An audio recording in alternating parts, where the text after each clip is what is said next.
We mentioned in the last hour how dangerous this stretch of New Circle Road in between Boardwalk and Golden Way could be, with 40 fatal or serious injury crashes from 2016 to 2020. And just in the last half hour, another crash happened. As you see, police are actively investigating this crash that involved multiple vehicles. Is the all clear? As you can see, South Limestone outside of UK Medical Hospital, UK Children's Hospital, is fully clear. But if you look at this video from earlier this morning, that was certainly not the case. It's going great, Krista. I got to use my golf voice, though. As you can see behind me, the play is continuing here at the Barbasol Championship. Round one started about 6:45 this morning. Oh my God, we're tired, Vasi and I.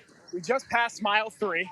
The one overarching theme right now, Chris and Paul, is that everyone's having a great time. I remember standing in this exact spot 1 year ago today, watching Robert Anderson, who lives right over my right shoulder in the back of this small neighborhood, watch his home just wash away. You from here originally, you're ingratiated in this community, but you also hold a position of leadership and people turn to you and rely on you.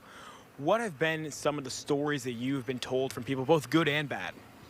10,000 balls y'all gonna be rolling throughout here this course of the Fate Fair. What's the hardest part? I gotta ask. Well, our production team is always hard at work.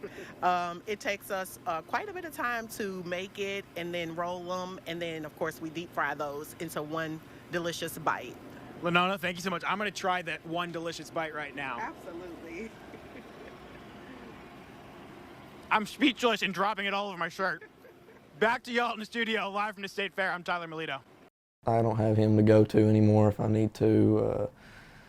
Plenty of times I've reached for my phone, seeing something funny, and started to send it to him and not been able to. June 30th will forever be a dark day for Chase Petrie and his family. It's the day Chase's father, Floyd County Deputy Sheriff William Petrie, was killed in the line of duty. I was up actually on the golf course up here at Stonecrest, and I was just playing with some friends, and I heard about it on Facebook. Not that my dad was involved, that it was going on.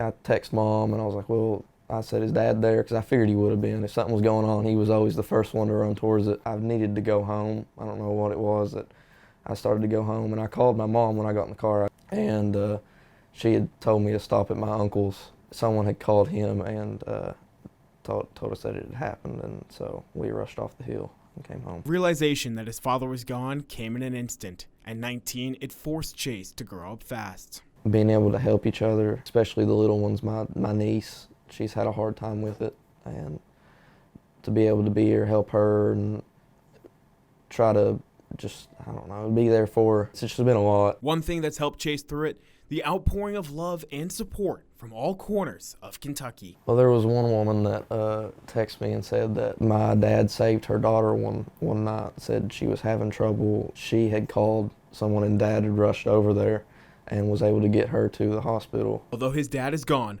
a lifetime of memories were left behind. He was the most hard-working, kindest person I've ever known, but he was always there for me. We loved golfing, and we just had the most fun with each other. As people reflect on that horrible day, Chase hopes the community remembers what it takes to wear a badge. I want them to remember the sacrifice that my dad and the 3 others made, and all of the officers that were injured that night. It's a dangerous job, and it's not getting any safer. If Chase could say one thing to his dad, that I'm gonna make him proud, that I'm gonna do what he showed me and make him proud, and I'm gonna take care of Mom and my family and do what he wanted me to do and push on. To wake up in the morning and your friends that you grew up with are no longer around you. The neighbors that you had that helped one another, shared food, shared, stories and fun time, family time. All that history is now gone. Robert Anderson and his wife own one of 2 homes left in this small area near downtown Jackson. For Anderson, time is running out. Since it's in a flood zone now, we have to raise it up at least 10 block high. The deadline is September, but with all he and his neighbors have gone through, the odds are stacked against them. We just don't have the money, and the bank won't loan because we don't have no equity in our home because of our home being the way our home is. We don't know where this is going to end. Which is disheartening. Makes you throw up your hands and say, where is the help? Where's the understanding? That compassion that was there last year. Where's it at now? Anderson says maybe the hardest part about this race against the clock isn't the possibility of losing his home. It's watching his wife suffer through it all. It just tears your heart out. I mean, that's my best friend. You know, that's the one I'm going to spend the rest of my life with. And we've made a promise to death do we part, you know, sickness and in health, richer or poorer. But to see her almost lifeless sometimes, or staring off into space, it'll rip your heart out. Despite unfavorable odds and the emotional scars, Anderson vows to not go down without a fight. He says he would rather be dragged off his property than quit trying to rebuild it in time. That I'm gonna get my home back by the time that I lost it. My wife lost her home right on the day of her birthday. And I made myself a promise, I didn't say it out loud, but I made myself a promise that I would try to restore it by her next birthday.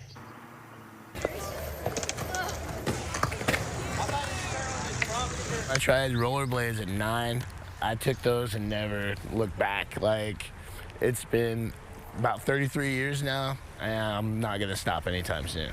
For Lexington's Doug Williams, skating is an indescribable adrenaline rush. It's the best stress relief I know.